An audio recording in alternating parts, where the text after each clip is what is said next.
Selasa 5 April.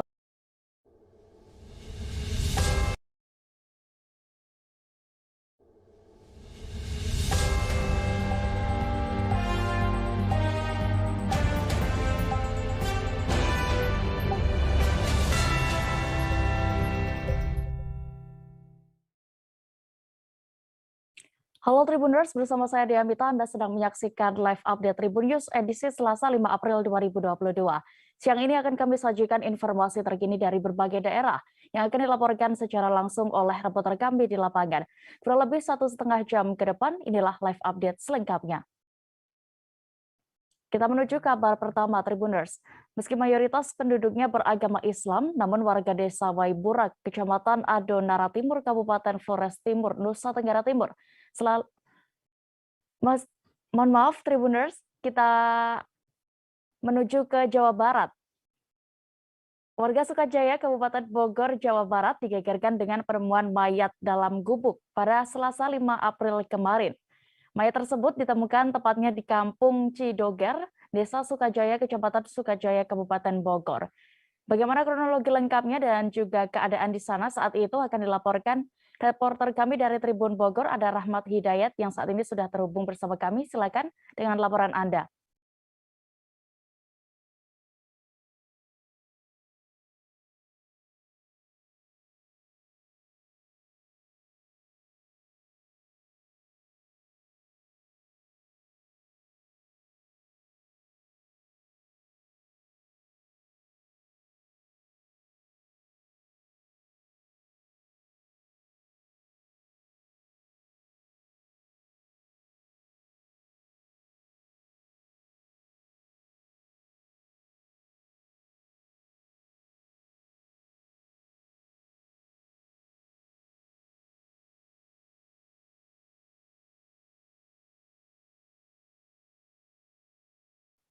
Mohon maaf, Tribuners, terjadi kesalahan teknis. Kita menuju ke kabar berikutnya terlebih dahulu di Sulawesi Barat.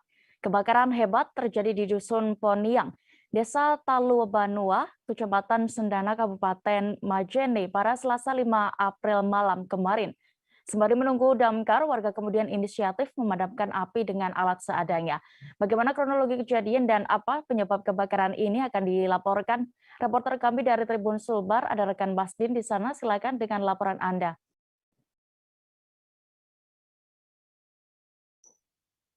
Ya, halo Dea dan Tribuners, melaporkan dari Kabupaten Majene, Sulawesi Barat, tepatnya pada malam semalam, yakni satu rumah warga di Dusun Poniang Tengah, Desa Talubanua, Kecamatan Sendana, Kabupaten Majene, Sulawesi Barat, hangus terbakar. Di mana dari video yang kami terima, kejadian ini terjadi sekitar pukul 19.40 WITA Tribuners, dan pada saat kebakaran terjadi, masyarakat atau warga tengah berada di masjid untuk mengikuti sholat Isya dan Tarawih bersama. Dan dari kejadian ini, para warga kemudian berupaya untuk memadamkan api dengan menggunakan alat seadanya, karena pemadam kebakaran sendiri untuk menempuh ke lokasi butuh waktu sekitar, maksud saya butuh jarak sekitar 41 km, sehingga masyarakat inisiatif untuk memadamkan api dengan menggunakan perabotan atau alat seadanya dengan bersama masyarakat sekitar. Dan adapun keterangan yang kami himpun dari Kepala Desa Talubanua, yakni Bapak Syafruddin, mengatakan dari insiden ini setidaknya satu rumah atas nama Takdiran ini hangus dan rata dengan tanah, dan tidak ada sama sekali barang berharga yang bisa diselamatkan karena memang kondisi rumah pada saat terbakar itu sementara kosong. Namun dari insiden ini juga tidak ada korban jiwa, mengingat itu tadi masyarakat atau penghuni berada di luar rumah. Dan adapun hingga saat ini Tribuners dan Dea, dapat kami informasikan juga bahwa untuk sementara penyebab terjadinya kebakaran tersebut masih dalam proses penyelidikan pihak kepolisian. Namun berdasarkan keterangan beberapa saksi itu diduga kebakaran diakibatkan karena ledakan tabung gas. Dan dari insiden ini juga diperkirakan kerugian ditaksir mencapai 70 juta rupiah. Seperti itu dia. Baik, terima kasih rekan Masdin melaporkan dari Majene, Sulawesi Barat. Selamat bertugas kembali. Kita beralih ke informasi berikutnya, Tribuners. Dua balita berusia 3 tahun dan 9 bulan diduga ditelantarkan orang tuanya di Banten. Mereka ditemukan di pinggir jalan di Desa Barengkok, Kecamatan Kibin, Kabupaten Serang. Selain itu, terdapat pula sebuah tas berisi pakaian balita beserta botol susu. Bagaimana kronologi kejadian ini dan keadaan dari dua balita tersebut saat ini akan dilaporkan rekan Desi Purnamasari, reporter Tribun Banten yang sudah terhubung bersama kami. Silakan dengan laporan Anda. Iya, terima kasih rekan Dea dan juga Tribuners.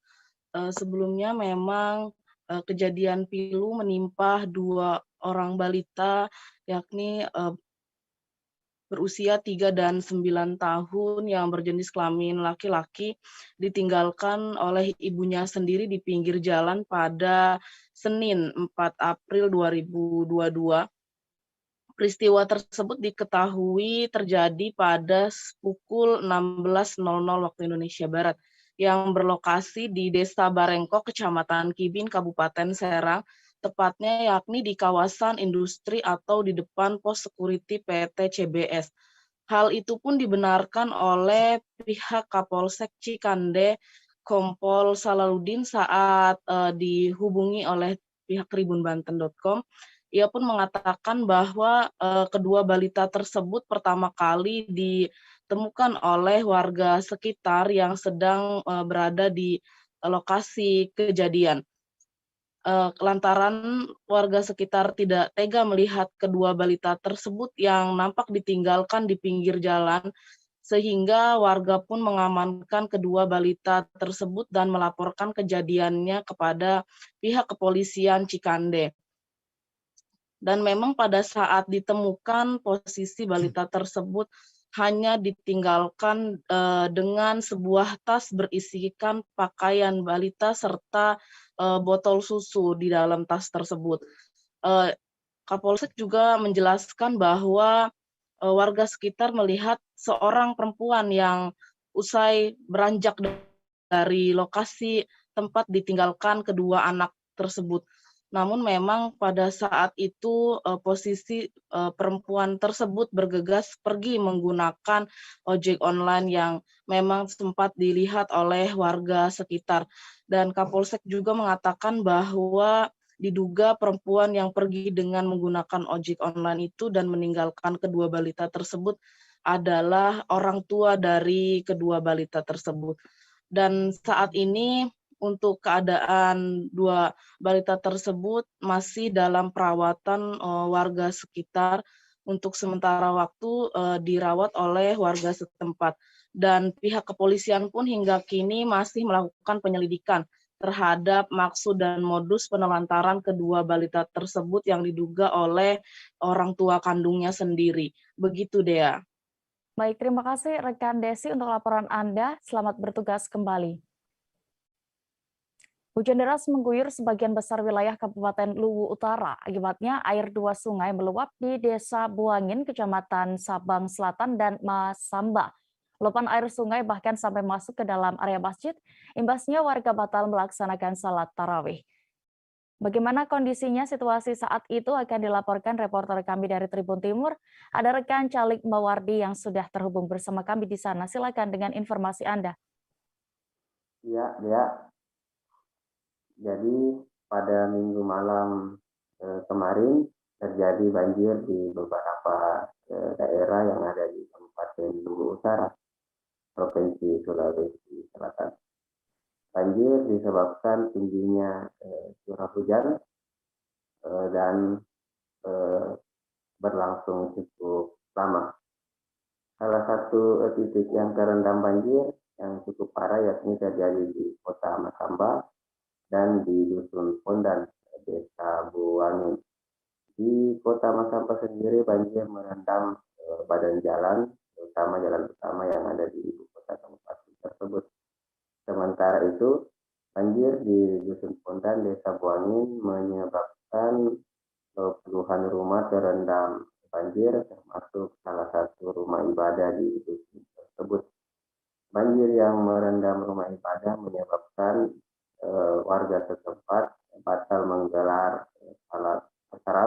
Minggu malam karena saat salat tarawih akan dilangsungkan tiba-tiba air dari Sungai Buangin meluap mengakibatkan warga mengurungkan niatnya dan melangsungkan salat tarawih di rumah masing-masing. Menurut keterangan warga setempat, banjir di Dusun Pondan sudah sering kali terjadi, bahkan sudah menjadi langganan, dan banjir akan terjadi apabila hujan deras turun dan sungai meluap. Akibat banjir tersebut, banyak warga yang dirugikan, namun sampai saat ini menurut keterangan warga belum ada perhatian yang cukup serius dari pemerintah daerah bagaimana menanggulangi banjir yang terjadi di desa mereka. Olehnya itu warga berharap pemerintah Kabupaten Luwu Utara segera menangani banjir yang terjadi di Dusun Pondan. Itu dia. Baik, terima kasih rekan Calik untuk laporan Anda. Selamat bertugas kembali. Tribuners, kita beralih ke kabar berikutnya. Warga Sukajaya, Kabupaten Bogor, Jawa Barat digegerkan dengan penemuan mayat dalam gubuk pada Selasa 5 April kemarin. Mayat tersebut ditemukan tepatnya di Kampung Cidoger, Desa Sukajaya, Kecamatan Sukajaya, Kabupaten Bogor. Bagaimana kronologi lengkap penemuan mayat ini akan dilaporkan reporter kami dari Tribun Bogor. Silakan rekan Rahmat Hidayah. Ya baik, rekan Dea dan rekan-rekan Tribuners lainnya dapat kami jelaskan bahwasanya penemuan mayat di gubuk kosong di Kampung Cidoge, Desa Sukajaya, Kecamatan Sukajaya, Kabupaten Bogor terjadi pada hari kemarin sekira pagi hari. Berdasarkan informasi yang berhasil dihimpun oleh kami, penemuan mayat ini berawal dari adanya kecurigaan warga yang mencium bau tidak sedap. Kemudian warga yang penasaran itu pun mencari sumber bau yang tidak sedap itu, dan kemudian ditemukan sumber bau yang tidak sedap itu berasal dari gubuk kosong yang berada di Kampung Cidoger. Walhasil ketika diperiksa oleh warga yang curiga terhadap bau yang tidak sedap itu, kemudian warga dikagetkan dengan penemuan mayat yang belakangan ini kami ketahui berinisial U dengan usia 55 tahun terbungkus selimut. Kemudian kami mencari informasi lainnya dari kepala desa ataupun pemerintah desa setempat. Beliau mengatakan bahwasanya mayat yang ditemukan di gubuk tua yang berada di Kampung Citoger, Desa Sukajaya, Kecamatan Sukajaya, Kabupaten Bogor ini diperkirakan sudah 3 hari yang lalu. Kemudian dia pun memberikan informasi lainnya terkait identitas dari mayat tersebut. Menurutnya semua warga ataupun warga di Kampung Cidoger itu sudah mengetahui siapa yang berada di gubuk tersebut, sehingga proses identifikasi oleh warga setempat bersama pemerintah desa setempat pun cepat diketahui bahwasanya mayat yang ditemukan di gubuk kosong tersebut merupakan seorang pemulung yang bekerja di daerah Desa Sukajaya, Kecamatan Sukajaya, Kabupaten Bogor. Kemudian pemerintah desa setempat pun memperkirakan bahwasanya maksud kami mayat yang ditemukan di gubuk kosong ini tidak mengalami luka penganiayaan ataupun korban kejahatan lainnya. Dan hal itu pun kemudian dibenarkan oleh pihak kepolisian setempat, yang dalam hal ini kepolisian sektor Cigudeg, Kabupaten Bogor. Dan kami pun mencoba mengonfirmasikan hal ini kepada Kapolsek Cigudeg, yakni Kompol Nurrahim. Beliau mengatakan bahwasanya dipastikan mayat yang ditemukan di gubuk ini tidak ada indikasi kejahatan apapun ataupun korban penganiayaan apapun. Kepastian tersebut turut didukung dengan keterangan dari warga tempat, yakni dalam hal ini warga Desa Sukajaya, yang mengatakan bahwasanya mayat ini semasa hidupnya ini merupakan pemulung yang kerap kali tinggal di gubuk kosong tersebut dan tinggal sendirian. Kemudian Kompol Nurrahim pun melanjutkan bahwasanya kepastian tidak ada indikasi korban kejahatan ataupun penganiayaan lainnya ketika anggota keluarga dari mayat yang ditemukan di Gubuk Kosong ini langsung datang menuju TKP. Kemudian pada saat itu pun dipastikan bahwasanya mayat yang ditemukan di gubuk itu merupakan anggota dari keluarga yang datang ke TKP tersebut. Dan belakangan sebagai tambahan informasinya bahwasanya mayat yang ditemukan di gubuk di daerah Sukajaya ini merupakan warga asli dari Kecamatan Nanggung, Kabupaten Bogor. Begitu Dea laporan dari kami. Baik, terima kasih rekan Rahmat Hidayat melaporkan dari Bogor. Selamat bertugas kembali. 3 titik di kawasan ibu kota negara di Kalimantan Timur ternyata rawan banjir. Selengkapnya seusai jeda berikut hanya di live update Tribun News. Oke, apa kabar Bang Arif di sini untuk strateginya? Kalau saya sendiri di Gimik 37 ini yang semalam baru mulai, saya udah pasti. Sebenarnya aku nggak ngerasa itu penangkapan atau penggerebegan atau apapun itu. Karena gitu, posisinya aku kriteria. Jadi kita mengenal disebut dengan stroke yang tidak berdarah dengan stroke yang berdarah. Stroke yang tidak berdarah itu biasanya ditandai dengan adanya penyumbatan. Kalau itu terjadi di sini mungkin pikirnya tidak ke situ kali ya. Tapi kalau di Korea atau di Kamboja itu ada beberapa paper yang saya itu Mas, ya, dulunya tukang koran. Oh gitu ya. Tukang koran. Ya, saya baca itu Pak. Tuh kan pernah baca kan? Ya. Jadi kalau saya jadi pangdam itu udah bersyukur banget. Si anak ini dijadikan sebagai tersangka begitu. Ya, kalau ini kita bicara yang di luar kasus Bongombo ya. Dengan nama hujan shower, di mana terdapat batas jelas antara daerah hujan dan tidak hujan yang biasanya terjadi pada fase awal mature stage atau tahap berbahaya dewasa. itu Kang. Jadi mulai artinya terjadinya perlembekan. Nah itu untuk penetrasi akan sulit. Gitu ya. Dok, saya ini menurut saya memang tidak mudah, bukan urusan tanah diambil.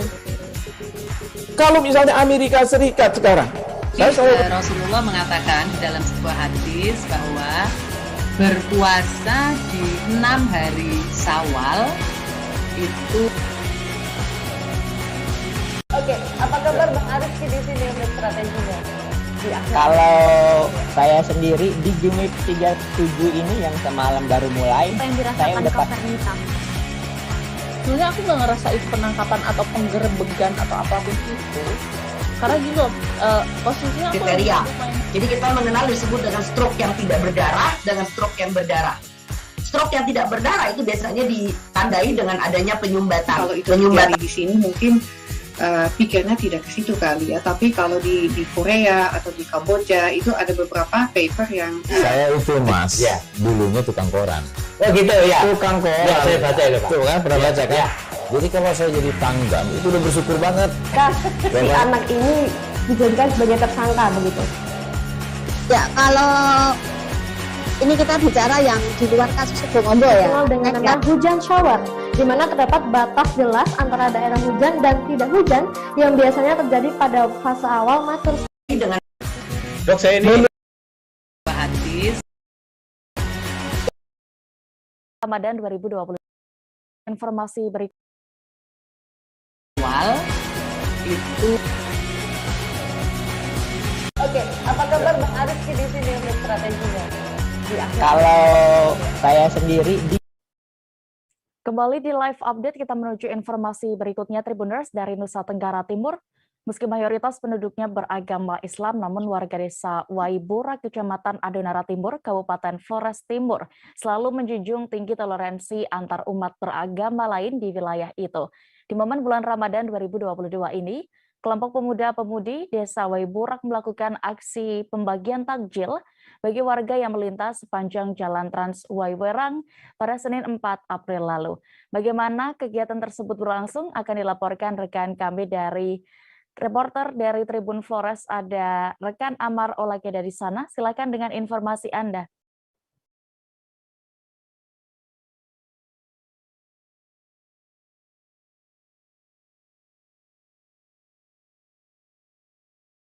Pemudi Desa Waibura, Kecamatan Adonara Timur.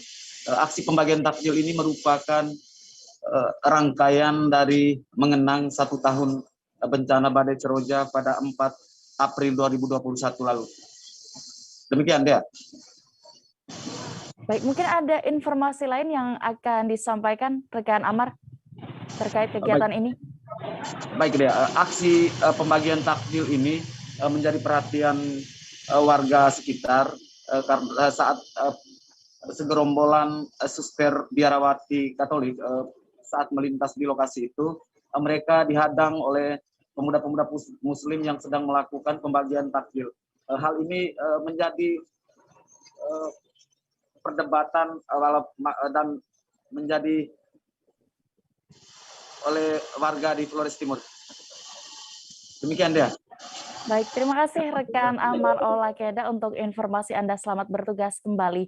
Kita menuju informasi berikutnya, Tribuners. Ratusan mahasiswa dari Fakultas Kehutanan dan Ilmu Lingkungan Universitas Halu Oleo, Kendari melakukan penanaman bibit mangrove. Penanaman dilakukan di pesisir pantai Desa Tapulaga, Kecamatan Soropia, Kabupaten Konawe, Sulawesi Tenggara. Aksi ini untuk memperingati Hari Bumi Sedunia yang akan diperingati setiap tanggal 22 April 2022 mendatang. Bagaimana kegiatan tersebut berlangsung dan apa saja kegiatannya juga, selain itu akan dilaporkan jurnalis kami dari Tribun News Sultra, ada rekan Husni Hussein di sana. Silakan dengan informasi Anda. Ya, rekan dia dapat saya informasikan bahwa memang betul kemarin telah terjadi penanaman ratusan 1.000 bibit mangrove yang dilakukan oleh ratusan mahasiswa dari Fakultas.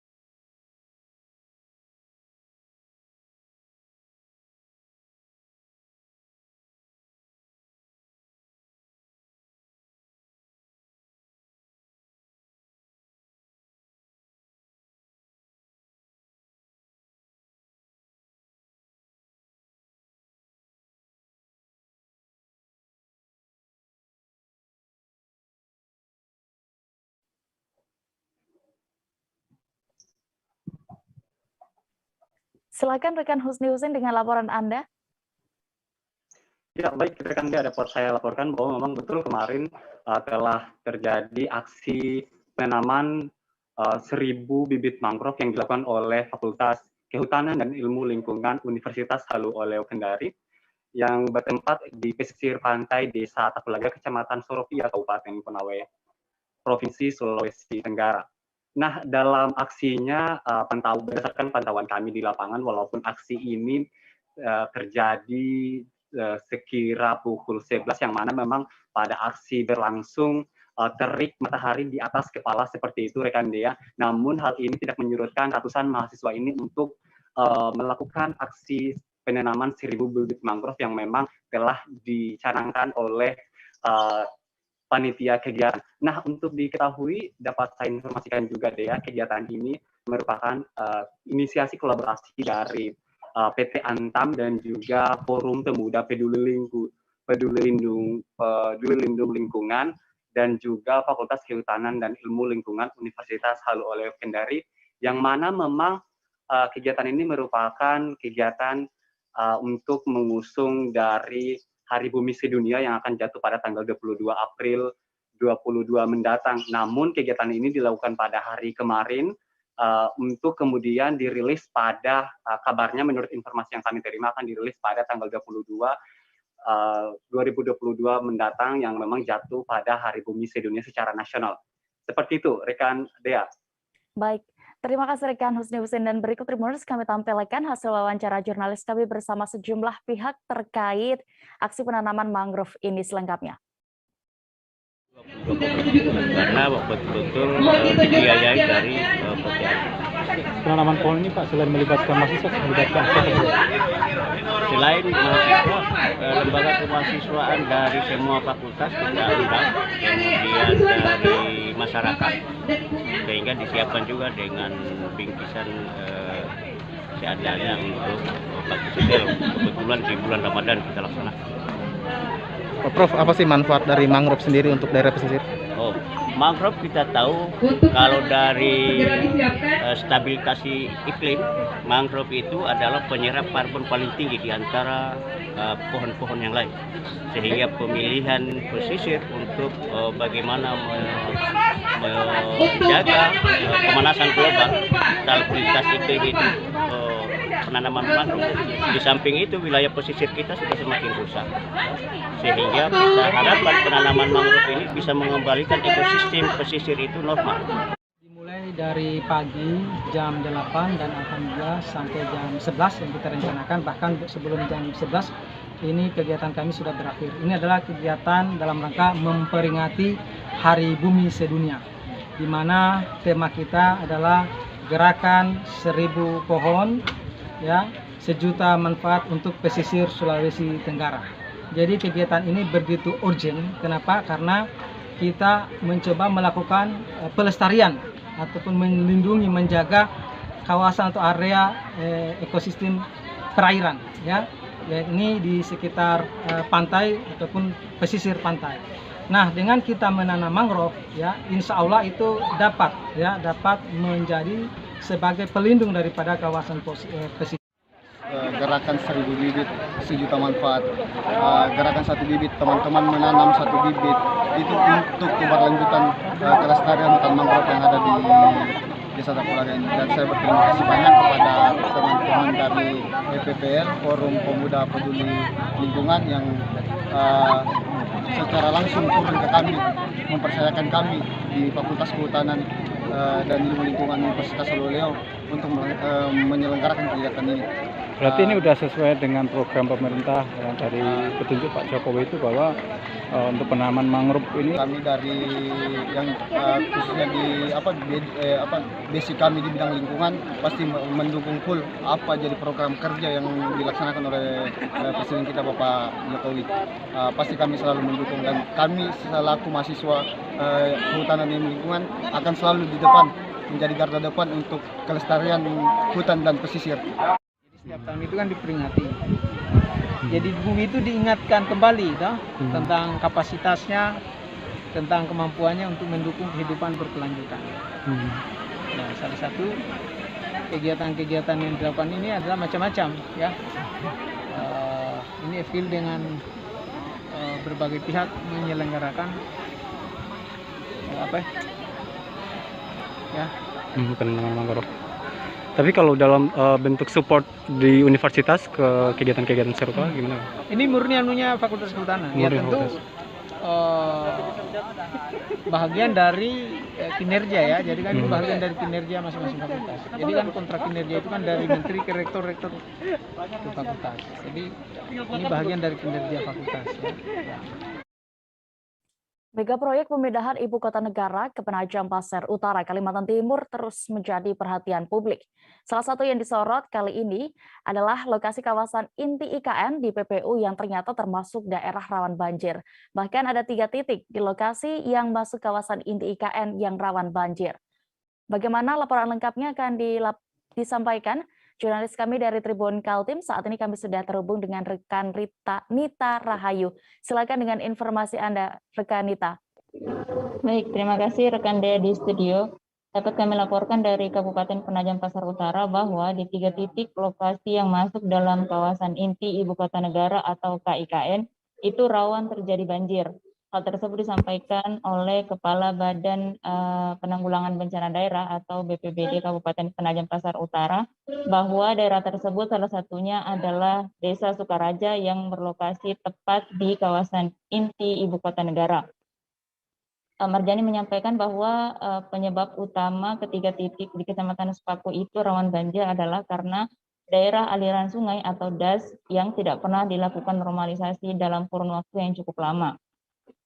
Kepala BPBD Marjani juga melanjutkan bahwa normalisasi tersebut perlu dilakukan tidak hanya di daerah 3 titik itu saja, tapi juga dari daerah hulu hingga ke hilir yang arahnya itu bisa sampai ke kabupaten sebelah seperti Kutai Kartanegara dan Pasir. Kemudian meski demikian dikatakan juga bahwa kondisi banjir yang kerap terjadi di Kecamatan Sepaku itu bukanlah merupakan banjir permanen atau terjadi pada saat hujan turun dalam kurun waktu 3 hingga 5 jam saja. Namun penanggulangan tetap harus dilakukan. Sebab kondisi itu jika terjadi dapat mengganggu aktivitas warga, di mana aktivitas warga biasanya lumpuh dan juga kerap kali merendam beberapa perumahan warga.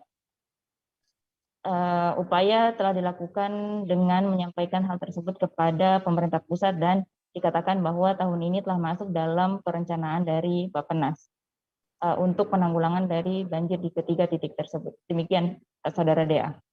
Baik, terima kasih rekan Dita Rahayu untuk laporan Anda dari PPU Kalimantan Timur. Selamat bertugas kembali. Kita beralih ke Aceh Tribuners. Bocah 12 tahun asal Kota Lok Sumawe diduga menjadi korban salah hitan pada sunatan massal di salah satu sekolah. Kini bocah itu harus menjalani operasi kembali di Rumah Sakit Melati Lok Sumawe. Bagaimana kronologi kejadian ini dan apa sebenarnya yang terjadi akan disampaikan jurnalis Rambi News. Saat ini kami sudah terhubung dengan rekan Saiful Bahri. Silakan dengan laporan Anda.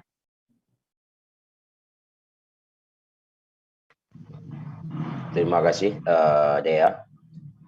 Dapat saya sampaikan bahwa dugaan salah sunat ini berawal pada saat adanya sunat massal di sebuah gedung itu pada 27 Maret 2022 lalu.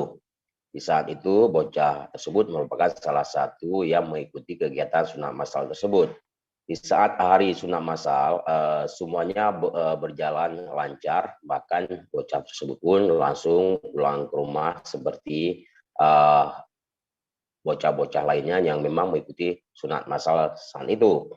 Namun 3 hari kemudian, orang tua dari bocah tersebut membawa anaknya ke puskesmas di sekitar lokasi rumahnya dengan rencana ingin mengganti perban. Namun di saat petugas medis di puskesmas itu hendak mengganti perban, maka petugas puskesmas itu menyatakan bahwa ini sesuai keterangan dari orang tua yang usia ini, bahwa menyatakan bahwa anak tersebut tidak disunat gitu, tidak disunat, sehingga disuruh bawa balik ke panitia.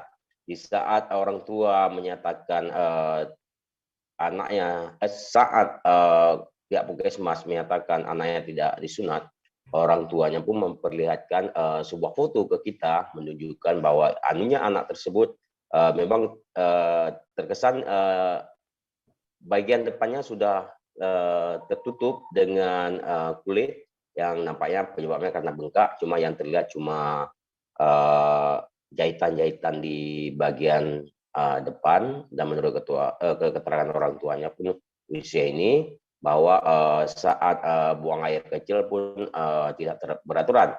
Dengan kondisi tersebut, maka hari itu juga orang tua dari anak tersebut langsung mendatangi panitia pelaksana untuk mengkonfirmasi terkait hal ini.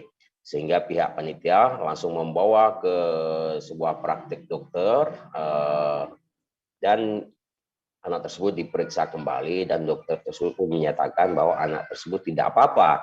Sehingga orang tuanya Husaini itu langsung menyatakan apakah dokter ini yang menyunat anaknya. Cuma dokter itu menyatakan tidak, cuma dia sebagai salah satu tim dari kegiatan sunat massal tersebut.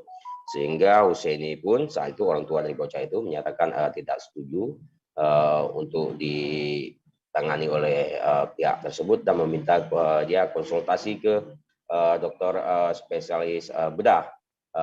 Jadi singkatnya, sesuai keterangan dari Husaini ataupun orang tua bocah tersebut, sekitar beberapa hari kemudian pihak panitia memang sempat datang ke rumah dia untuk meminta anak tersebut untuk mendapatkan perawatan lebih lanjut. Namun kala itu Husaini, yakni orang tua bocah itu, meminta supaya pihak panitia menghadirkan juga pihak medis yang menyunat anaknya tersebut. Namun pihak panitia pun menolak dengan alasan mereka sendiri.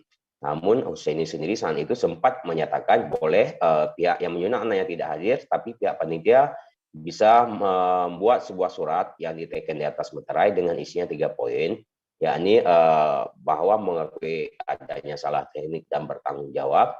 Yang kedua, mau melakukan perawatan terhadap anaknya sampai sembuh.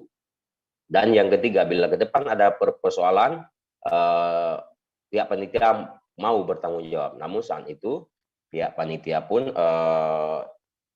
yang mengakomodir cuma 1 poin, yakni poin bahwa siap menanggung perawatan anak tersebut sampai sembuh.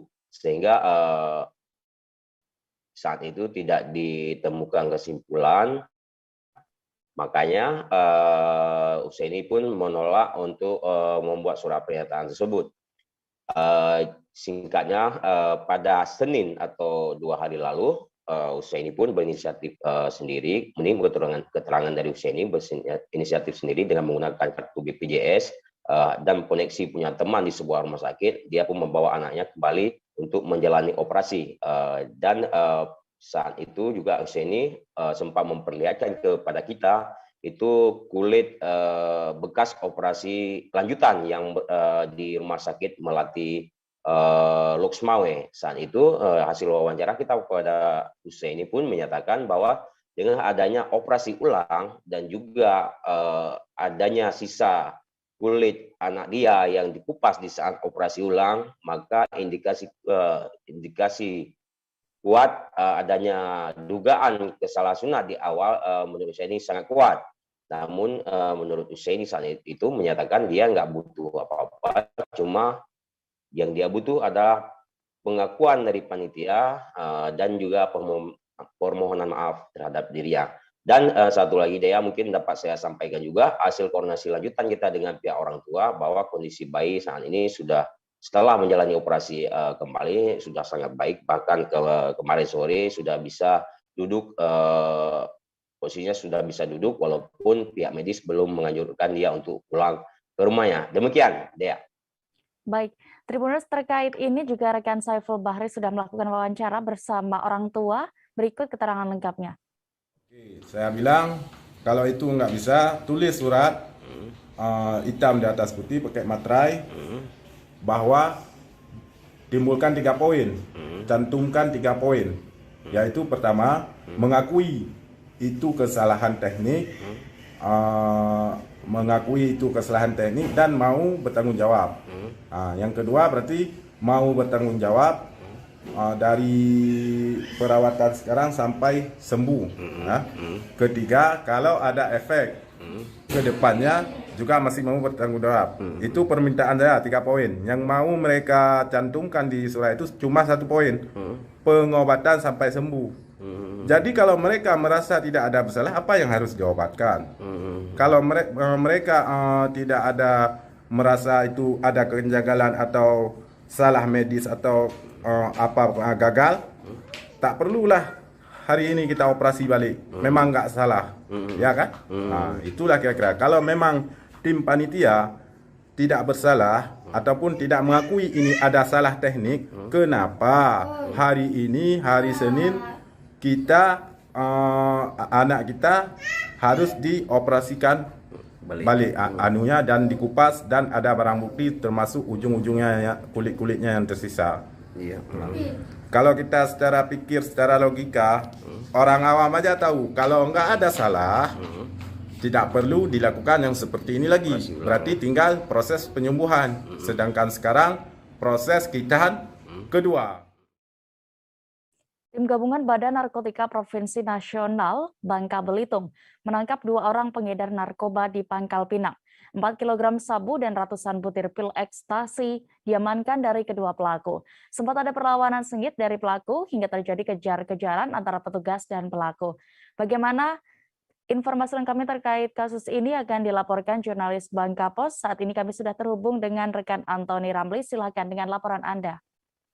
Ya, terima kasih rekan Dea.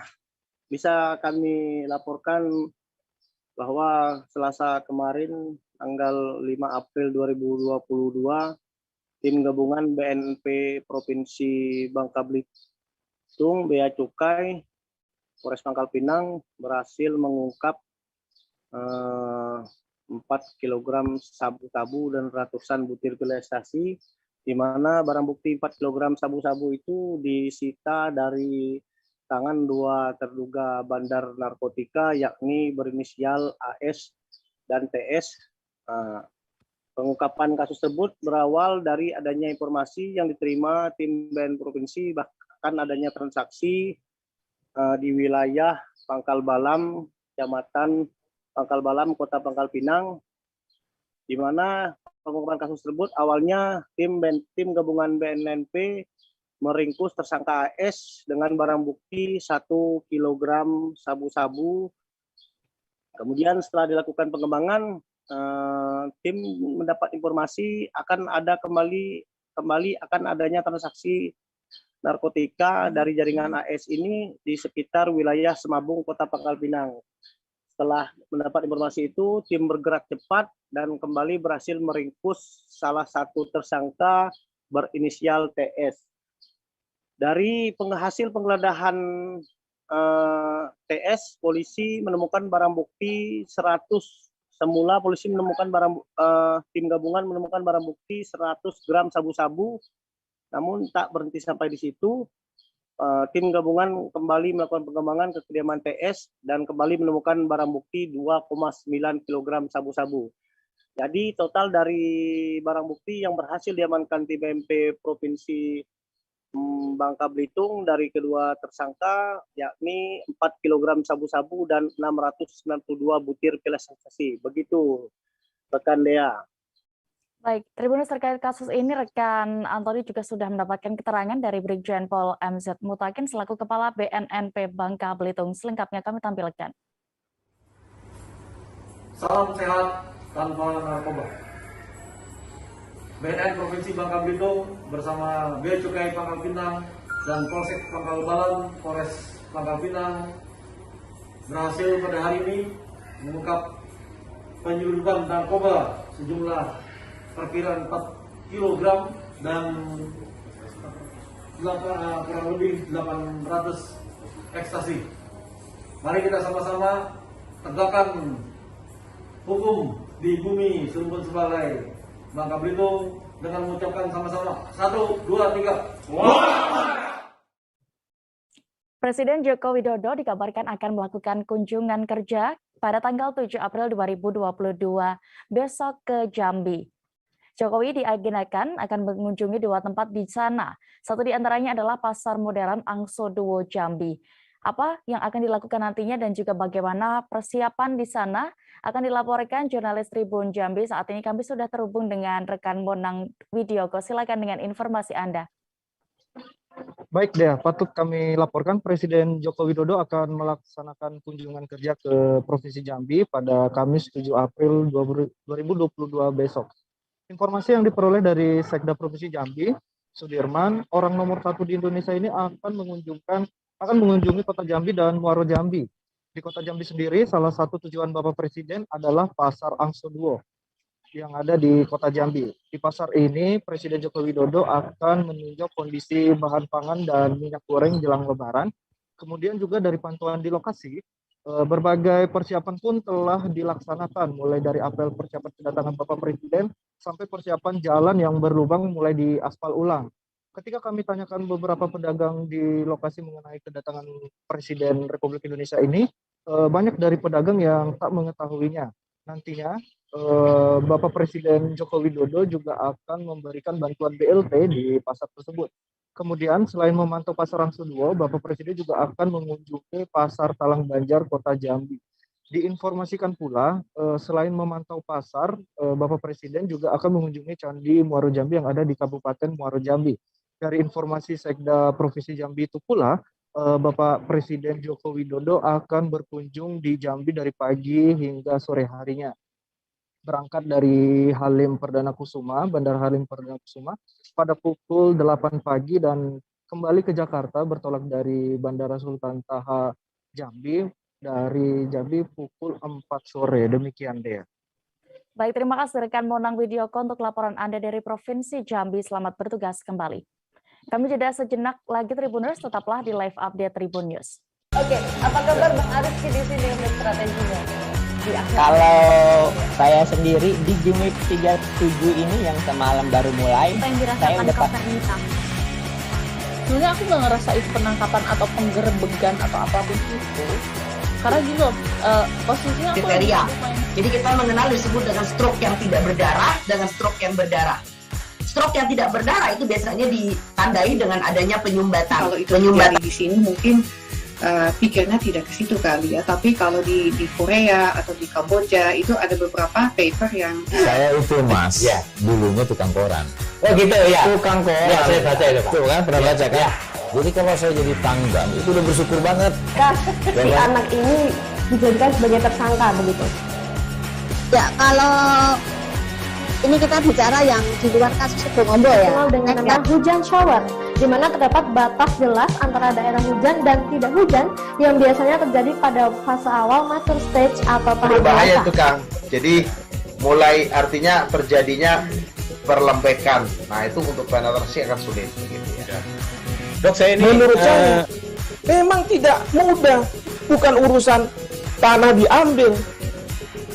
Kalau misalnya Amerika Serikat sekarang, Rasulullah mengatakan dalam sebuah hadis bahwa berpuasa di 6 hari Syawal itu. Oke, apa kabar Bang Arifki di sini untuk strateginya? Kalau saya sendiri di Jumit 37 ini yang semalam baru mulai, Apa yang saya dirasakan udah Kak Fernita? Sebenarnya aku nggak ngerasa itu penangkapan atau penggerebekan atau apapun itu. Karena gini loh, posisinya aku Kriteria. Jadi kita mengenal disebut dengan stroke yang tidak berdarah dengan stroke yang berdarah. Stroke yang tidak berdarah itu biasanya ditandai dengan adanya penyumbatan. Kalau itu terjadi di sini mungkin pikirnya tidak ke situ kali ya, tapi kalau di Korea atau di Kamboja itu ada beberapa paper yang Saya itu Mas, dulunya tukang koran. Oh gitu ya. Tukang koran. Ya, saya baca itu Pak. Tuh kan pernah baca kan? Ya. Jadi kalau saya jadi pangdam itu udah bersyukur banget. Kak, si anak ini dijadikan sebagai tersangka begitu? Ya, kalau ini kita bicara yang di luar kasus Bongombo ya. Dikenal dengan nama hujan shower, di mana terdapat batas jelas antara daerah hujan dan tidak hujan yang biasanya terjadi pada fase awal mature stage atau tahap Berbahaya dewasa. itu Kang. Jadi mulai artinya terjadinya perlembekan. Nah itu untuk penetrasi akan sulit begitu ya. Dok, saya ini menurut saya memang tidak mudah, bukan urusan tanah diambil. Kalau misalnya Amerika Serikat sekarang, Rasulullah mengatakan dalam sebuah hadis bahwa berpuasa di 6 hari Syawal itu. Oke, apa kabar Bang Arifki di sini untuk strateginya? Kalau saya sendiri di Jumit 37 ini yang semalam baru mulai, Apa yang saya dirasakan udah Kak Fernita? sebenarnya aku nggak ngerasa itu penangkapan atau penggerebekan atau apapun itu. Karena gini loh, posisinya aku Kriteria. Jadi kita mengenal disebut dengan stroke yang tidak berdarah dengan stroke yang berdarah. Stroke yang tidak berdarah itu biasanya ditandai dengan adanya penyumbatan. kalau itu terjadi di sini mungkin pikirnya tidak ke situ kali ya, tapi kalau di Korea atau di Kamboja itu ada beberapa paper yang Saya itu Mas, dulunya tukang koran. Oh gitu ya. Tukang koran. Ya, saya baca itu Pak. Tuh kan pernah baca kan? Jadi kalau saya jadi pangdam itu udah bersyukur banget. Kak, si anak ini dijadikan sebagai tersangka begitu? Ya, kalau ini kita bicara yang di luar kasus Bongombo ya. Dikenal dengan nama hujan shower, di mana terdapat batas jelas antara daerah hujan dan tidak hujan yang biasanya terjadi pada fase awal mature stage atau tahap Berbahaya dewasa. itu Kang. Jadi mulai artinya terjadinya perlembekan. Nah itu untuk penetrasi akan sulit begitu ya. Dok, saya ini menurut saya memang tidak mudah, bukan urusan tanah diambil. Kalau misalnya Amerika Serikat sekarang, Rasulullah mengatakan dalam sebuah hadis bahwa berpuasa di 6 hari Syawal itu. Oke, apa kabar Bang Arifki di sini untuk strateginya? Kalau saya sendiri di Jumit 37 ini yang semalam baru mulai, Apa yang saya dirasakan udah Kak Fernita? sebenarnya aku nggak ngerasa itu penangkapan atau penggerebekan atau apapun itu. Karena gini loh, posisinya aku Kriteria. Jadi kita mengenal disebut dengan stroke yang tidak berdarah dengan stroke yang berdarah. Stroke yang tidak berdarah itu biasanya ditandai dengan adanya penyumbatan. kalau itu terjadi di sini mungkin pikirnya tidak ke situ kali ya, tapi kalau di Korea atau di Kamboja itu ada beberapa paper yang Saya itu Mas, dulunya tukang koran. Oh gitu ya. Tukang koran. Ya, saya baca itu Pak. Tuh kan pernah baca kan? Jadi kalau saya jadi pangdam itu udah bersyukur banget. Kak, si anak ini dijadikan sebagai tersangka begitu? Ya, kalau ini kita bicara yang di luar kasus Bongombo ya. Dikenal dengan nama hujan shower, di mana terdapat batas jelas antara daerah hujan dan tidak hujan yang biasanya terjadi pada fase awal mature stage atau tahap Berbahaya dewasa. itu Kang. Jadi mulai artinya terjadinya perlembekan. Nah itu untuk penetrasi akan sulit begitu ya. Dok, saya ini menurut saya memang tidak mudah, bukan urusan tanah diambil. Kalau misalnya Amerika Serikat sekarang, Rasulullah mengatakan dalam sebuah hadis bahwa berpuasa di 6 hari Syawal itu. Oke, apa kabar Bang Ariski di sini untuk strateginya? Kalau saya sendiri di Jumit 37 ini yang semalam baru mulai, Apa yang saya dirasakan udah Kak Fernita? Sebenarnya aku nggak ngerasain penangkapan atau penggerebegan atau apapun itu. Karena gini loh, posisinya aku Kriteria. Jadi kita mengenal disebut dengan stroke yang tidak berdarah dengan stroke yang berdarah. Stroke yang tidak berdarah itu biasanya ditandai dengan adanya penyumbatan. Kalau itu terjadi di sini mungkin pikirnya tidak ke situ kali ya, tapi kalau di Korea atau di Kamboja itu ada beberapa paper yang Saya itu Mas, dulunya tukang koran. Oh gitu ya. Tukang koran. Ya, saya baca itu, Pak. Tuh kan, pernah baca kan? Jadi kalau saya jadi pangdam, itu udah bersyukur banget. Kak, si anak ini dijadikan sebagai tersangka begitu. Saya udah Kak Fernita. sebenarnya aku nggak ngerasain penangkapan atau penggerebegan atau apapun itu. Karena gini loh, posisinya aku kriteria. Jadi kita mengenal disebut dengan stroke yang tidak berdarah dengan stroke yang berdarah. Stroke yang tidak berdarah itu biasanya ditandai dengan adanya penyumbatan. kalau itu terjadi di sini mungkin pikirnya tidak ke situ kali ya, tapi kalau di Korea atau di Kamboja itu ada beberapa paper yang Saya itu Mas, dulunya tukang koran. Oh gitu ya. Tukang koran. Ya, saya baca itu, Pak. Tuh kan, pernah baca kan? Jadi kalau saya jadi pangdam, itu udah bersyukur banget. Kak, si anak ini dijadikan sebagai tersangka begitu. Ya, kalau ini kita bicara yang di luar kasus Bongombo ya. Terima kasih Anda masih menyaksikan live update Tribun News. Kita menuju informasi berikutnya dari Sumatera Selatan, Tribuners. Ramadan menjadi ajang dan kesempatan bagi seluruh umat muslim untuk berbuat lebih banyak kebaikan dan mencari amal. Tak terkecuali warga binaan di Lembaga Pemasyarakatan Muara Enim.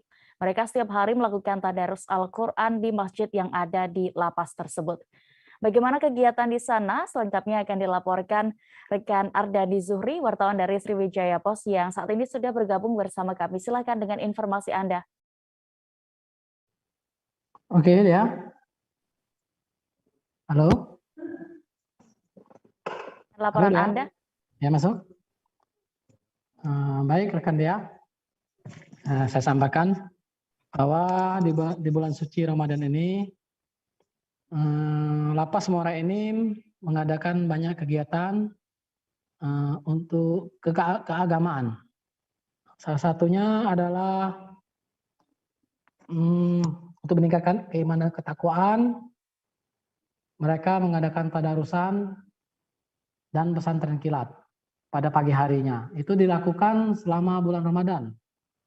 Selain itu juga mereka melakukan hataman Al-Quran sebanyak 30 juz. Pada malam harinya, setelah tarawihan bersama, mereka juga melakukan setelah sholat isya bersama, mereka langsung melakukan sholat tarawih bersama. Hal ini selama ini mereka lakukan secara rutin, tetapi di bulan suci Ramadan lebih diintenskan lagi untuk kegiatan keagamaan. Selain kegiatan keagamaan, ada juga kegiatan kemandirian seperti keterampilan, bertukang, mengelas, membatik, dan kerajinan tangan lainnya. Ini untuk dilakukan dalam rangka setelah para warga binaan lepas dari lapas Muara Enim, sehingga mereka bisa berbaur dengan masyarakat seperti biasanya. Dan lapas Muara Enim juga selain itu akan menggelar pembagian takjil setiap hari Jumat, serta akan melakukan buka puasa bersama antara pegawai lapas Muara Enim dengan warga binaan lapas Muara Enim. Begitu, Saudara Dea. Tribuners, kami tampilkan hasil wawancara jurnalis kami bersama sejumlah pihak terkait di lapas Muara Enim selengkapnya. Kita yang pertama adalah di bulan suci Ramadan ini warga binaan menjalankan ibadah puasa sampai dengan 30 hari atau sampai dengan menjelang hari raya Idul Fitri. Yang kedua, warga binaan bisa mendekatkan diri kepada Allah Subhanahu wa taala. Terus yang ketiga, setelah dia bebas tidak melakukan buka bersama, apa sahur bersama itu bagaimana itu? Ntar kita next time akan ada giat, yaitu giat sahur bersama WBP, khusus pejabat struktural. Kita akan adakan sahur bersama kawan-kawan kita di Lapas kelas 2B Muara Enim. Jadi itu dilaksanakan setiap hari apa hanya hari tertentu, dan pesertanya tuh apa digilir atau juga bagaimana? Ya, untuk kegiatan pesantren kilat kita laksanakan setiap hari. Setiap hari dilaksanakan oleh kamar khusus pesantren dan beberapa kamar dari blok hunian itu secara bergilir. Dengan selama di sini memang tidak pernah lagi nian, jadi kemungkinan insya Allah lah tidak akan mengulangi lagi yang saya itu. Kalau dulu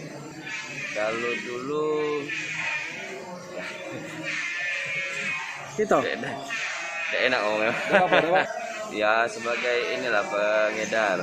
Pengedar ya. Pemakai juga. Pemakai juga. Oh, kan semenjak di sini kan tidak pakai lagi gitu. Tidak pernah pakai lagi. Apa rasanya? Tidak pakai waktu tua dulu. Segar, alhamdulillah lebih segar ya. Ya.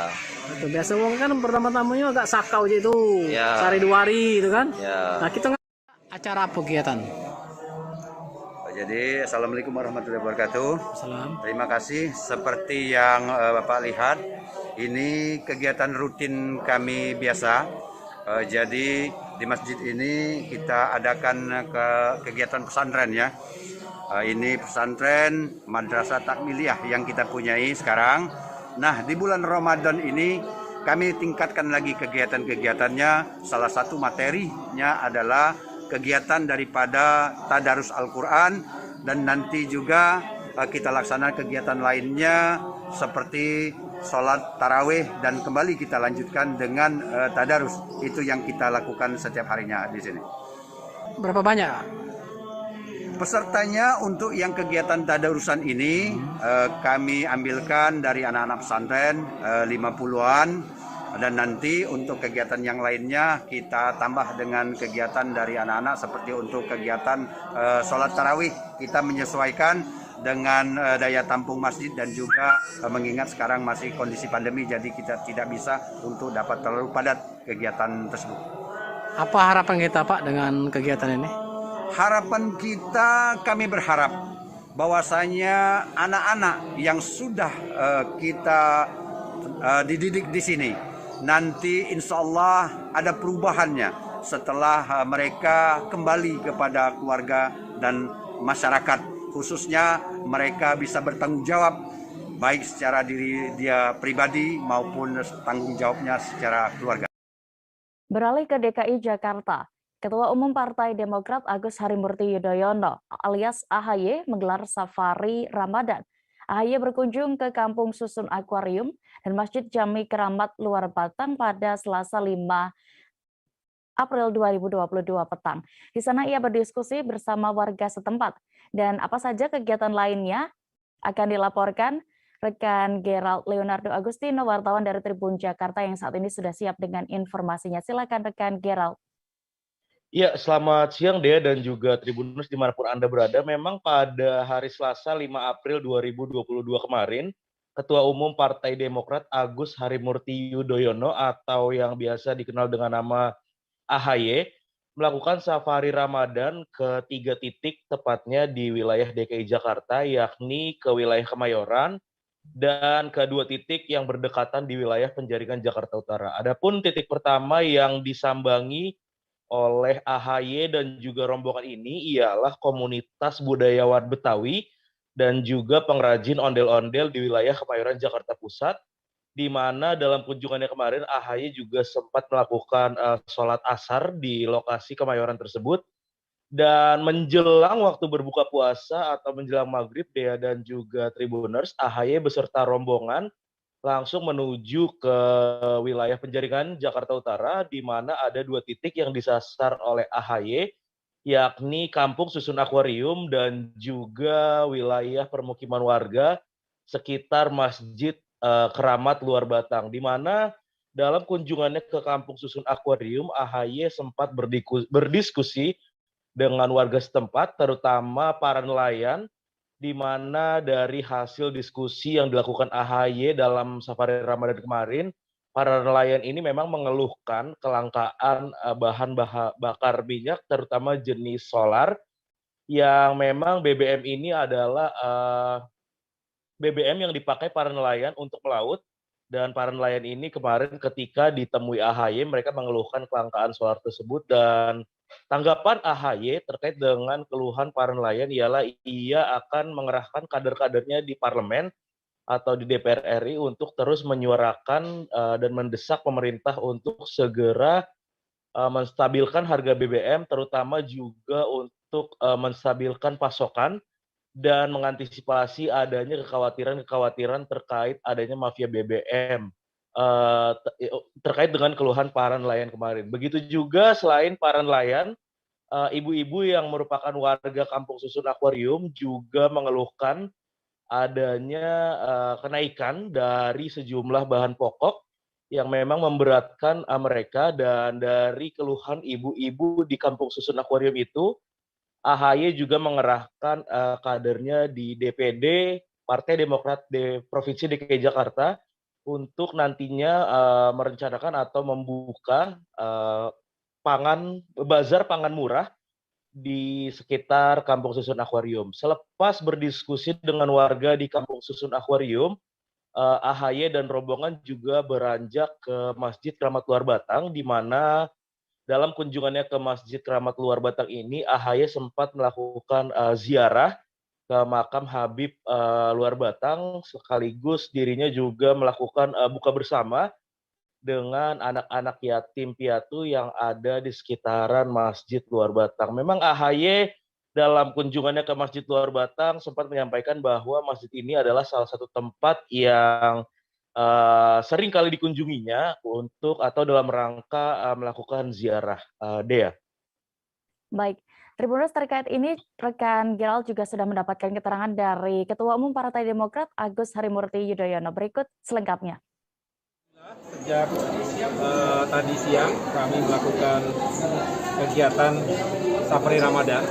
Pertama tadi ke Kemayoran, menyapa warga yang ada di sana, khususnya para pengrajin ondel-ondel dan komunitas yang terus berupaya untuk menjaga kelestarian budaya Betawi. Setelah itu kita juga sempat melakukan sholat asyar berjamaah di sekitar Kemayoran. Lalu kami tadi ke Kampung Susun Akuarium, bertemu berdialog dengan para nelayan dan juga ibu-ibu yang ada di Kampung Susun tersebut. Di sana saya mendengarkan langsung aspirasi masyarakat yang juga tentunya ingin terus kami perjuangkan. Partai Demokrat memiliki 10 anggota DPRD di Provinsi DKI Jakarta, kemudian 2 di DPR RI, dan tentunya kami ingin terus tidak hanya mendengarkan tapi juga menghadirkan solusi-solusi yang konkret. Seperti tadi banyak sekali masyarakat yang menyampaikan kekhawatiran jika harga-harga solar yang melambung kemudian sangat memberatkan dan menyulitkan para nelayan, karena bagaimanapun mereka bisa melaut itu kalau ada BBM solar yang memadai dengan harga yang terjangkau. Jadi sangat khawatir kalau kemudian harganya melambung dan sulit untuk dicari. Kemudian ibu-ibu tadi juga mengatakan harga-harga bahan pokok yang juga terus melambung, misalnya minyak goreng, telur, gula, dan lain-lain. Padahal kebutuhan di masa bulan puasa Ramadan ini juga meningkat. Nah inilah kita harus hadir, dan tadi kami dari keluarga besar Partai Demokrat DKI Jakarta juga sepakat kalau nanti akan menghadirkan semacam pasar murah, semacam bazar murah. Sekali lagi tujuannya adalah untuk meringankan kesulitan masyarakat yang ada di sekitar Luar Batang dan juga tadi di tempat yang lain. Pemerintah Kota Palembang, Sumatera Selatan menggelar Bazar Ramadan 1443 Hijriah. Pemkot menggandeng kurang lebih 42 baik distributor sembako maupun kebutuhan lainnya termasuk juga para UMKM. Bazar murah bahan kebutuhan pokok itu terpusat di 18 titik. Di mana saja itu dan bagaimana suasananya akan dilaporkan rekan Sri Hidayatun saat ini sudah bergabung bersama kami. Silakan dengan laporan Anda. Iya, terima kasih rekan Dea. Tribuners, dapat kami laporkan bahwa pemerintah Kota Palembang di tahun ini kembali menggelar Bazar Ramadan yang dilakukan di 18 titik kecamatan di Kota Palembang.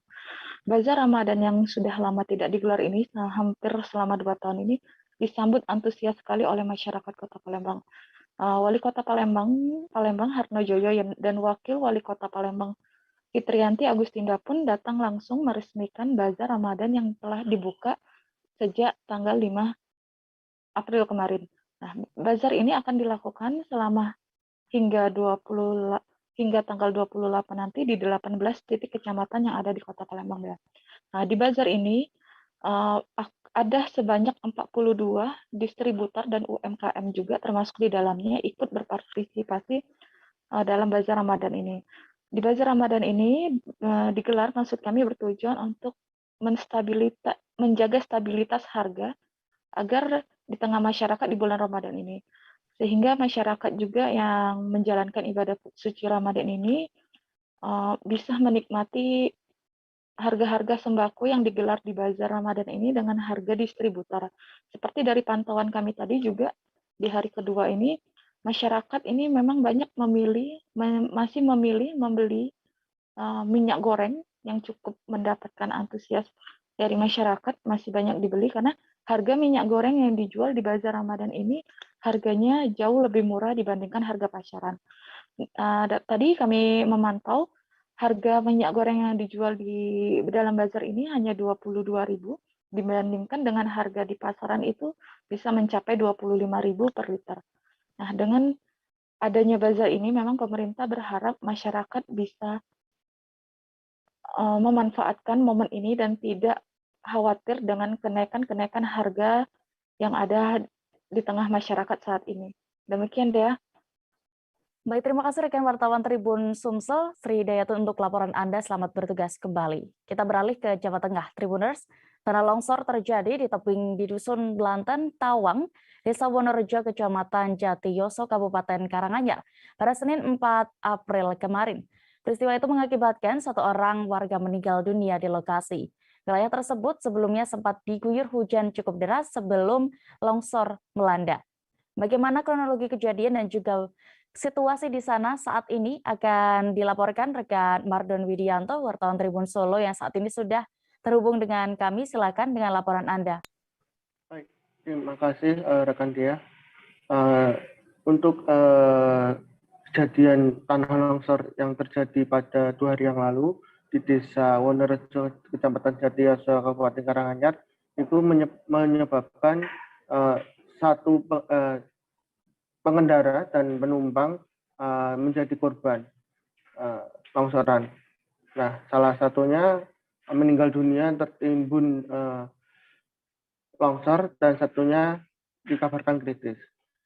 Namun saat kejadian tersebut, dari pengakuan warga sekitar, Mijo Patmowiono itu menuturkan bahwa saat itu tidak hanya satu, namun melainkan ada 4 kendaraan yang melintasi jalan tersebut dan kondisi saat itu hujan deras. Dan sebelumnya hujan deras. Terus pasca itu saat kejadian mereka 4 kendaraan ini melintasi TKP dan saat sampai ke TKP longsoran itu terjadi dan 3 pengendara motor tersebut lolos dari maut, lolos dari longsoran tersebut, namun pengendara dan penumpang di belakangnya itu tidak terselamatkan dan tersapu oleh longsor. Dan saat ini tepatnya kemarin itu sudah dilakukan pembersihan terhadap jalan tersebut yang itu menghubungkan antara Desa Meruk dan Desa Wonorejo Jatiyoso dan Tamangu terutama sudah dibersihkan oleh petugas dari polisi, TNI maupun relawan, dan saat ini sudah bisa dilalui oleh kendaraan. Baik, Tribuners, terkait insiden ini, rekan Wardan juga sudah melakukan wawancara bersama Sugeng selaku Kepala UPT Kecamatan Gandioso, DP UPR Karanganyar. Berikut selengkapnya kami tampilkan. Dari Polres Karanganyar 1, dari Kodim tadi sudah. Dan jadi beberapa instansi yang terkait tetap ada semua tadi pagi. Longsor tersebut mengakibatkan aliran listrik yang mati total selama 1 hari kemarin, satu malam 1 hari ini. Terdiri 5 kampung, antara lain Kampung Tawang, Kampung Blanten, Kampung Koryo, Kampung Katmo, Kampung Wadudi. Jadi artinya 5 dusun terisolir lampu maupun jalan aksesnya juga terputus. Ya, alhamdulillah sampai saat ini sudah terbuka kembali, namun listrik belum dikembalikan. Mudah-mudahan segera Mas. Ditres Narkoba Polda Kepulauan Bangka Belitung menggerebek sebuah rumah yang diduga merupakan pabrik sabu. Rumah itu tepatnya di Desa Air Mesu, Kecamatan Pangkalan Baru, Kabupaten Bangka Tengah, Provinsi Kepulauan Bangka Belitung. Rumah tersebut dibangun di sekitaran perkebunan warga dan sekilas tidak ada hal yang mencurigakan. Terkait kasus ini, kami sudah terhubung dengan wartawan Bangka Pos bersama rekan Joni Kurniawan. Silakan dengan laporan Anda.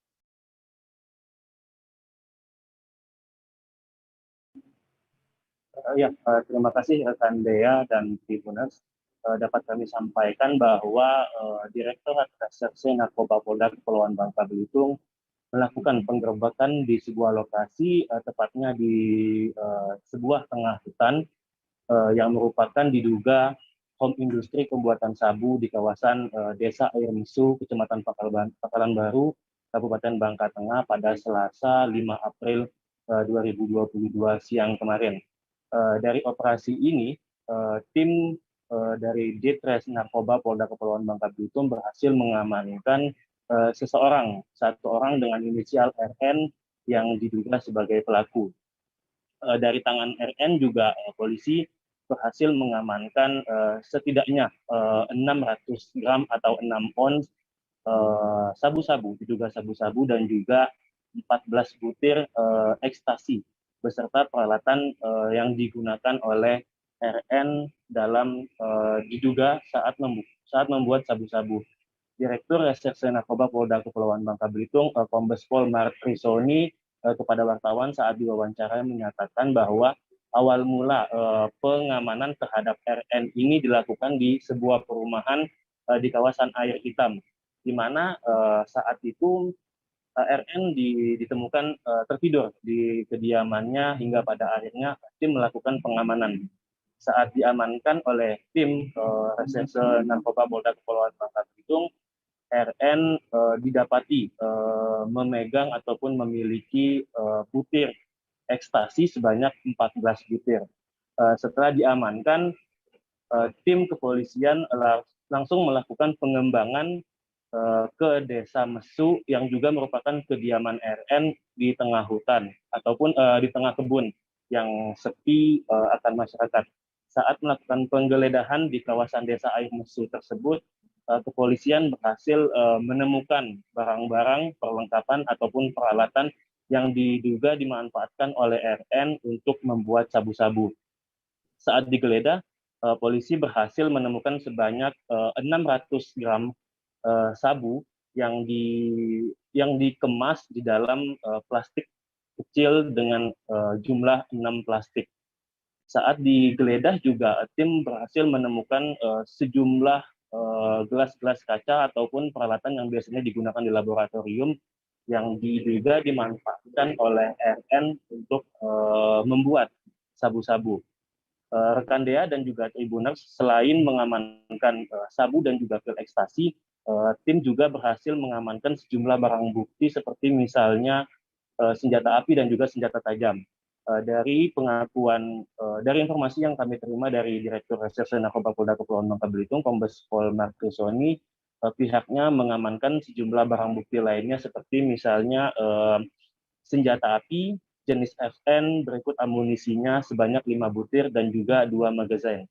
Selain itu ada juga 5 butir peluru senjata api lainnya, dan ada juga ditemukan senjata tajam berupa belati dan juga 1 botol yang diduga bom molotov serta petasan lainnya.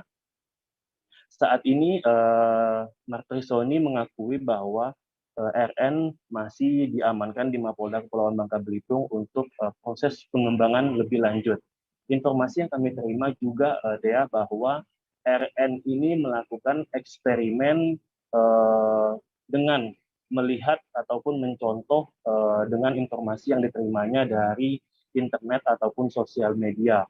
Dan saat ini juga pihak kepolisian, khususnya di Direktorat Reserse Narkoba Polda Kepulauan Bangka Belitung, terus melakukan pengembangan terkait dengan kasus yang ditangani saat ini. Dan juga untuk mengetahui apakah RN ini memiliki jaringan ataupun tidak.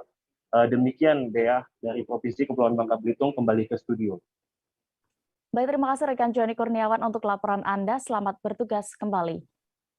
Publik figur Mawar Afi dan mantan suaminya sempat hangat menjadi perbincangan publik lantaran isu perselingkuhan dengan babysitter. Tak lama mantan suami Mawar Afi, yakni Steno Ricardo, menikah dengan sang babysitter. Pernikahan sang mantan suami dengan mantan babysitter itu disebut Mawar mengganggu kondisi psikis anak-anaknya.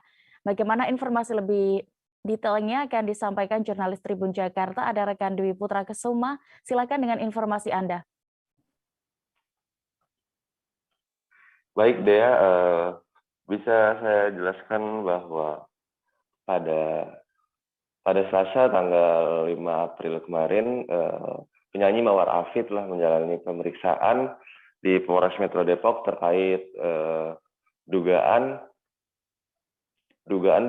pencemaran nama baik yang dilaporkan oleh kuasa hukum mantan suaminya sendiri, Steno Ricardo. Selama kurang lebih 2,5 jam menjalani pemeriksaan, dia mengaku menjawab 12 pertanyaan yang diberikan oleh penyidik. Setelah saya menjalani pemeriksaan, Mawar pun menyempatkan diri untuk memberikan keterangan kepada wartawan. Dan ketika memberikan keterangan, Mawar mengaku bahwa kerugian yang dialami adalah bahwa kondisi psikis anak-anaknya. Ia mengatakan bahwa psikis dari anak-anaknya tidak bisa pulih dengan waktu yang cepat dan memerlukan proses yang lama. Mawar sendiri mengatakan bahwa anak-anaknya sempat bertanya kepada dirinya kenapa mantan suaminya kini bersama dengan mantan babysitternya. Mendengar hal tersebut, Mawar pun tidak dapat berkata apa-apa dan hanya bisa menangis. Kurang lebih seperti itu yang bisa saya sampaikan, Dea. Baik, terima kasih rekan Dwi Putra Kesuma untuk laporan Anda dari Jakarta. Selamat bertugas kembali. Warga Benua Kayong, Kabupaten Ketapang dilaporkan tenggelam saat memancing di Sungai Pawan sekitar dermaga PLTD Sukaharja pada Sabtu 2 April lalu. Korban tenggelam diketahui bernama Denny, seorang warga dari Kelurahan Kauman, Kecamatan Benua Kayong, Ketapang. Hingga kini tim SAR gabungan yang melakukan operasi pencarian masih belum juga menemukan korban. Bagaimana kronologi kejadian dan juga kondisi di sana saat ini akan disampaikan jurnalis Tribun Pontianak. Silakan rekan Nur Imam Satria dengan laporan Anda. Ya, baik, Dea. Jadi pencarian korban hilang yang diduga tenggelam yang terjadi di Kelurahan Sukaharja, Kecamatan Delta Pawan, Kabupaten Ketapang, Kalimantan Barat, hingga hari ini Rabu 6 April 2022 masih terus dilakukan.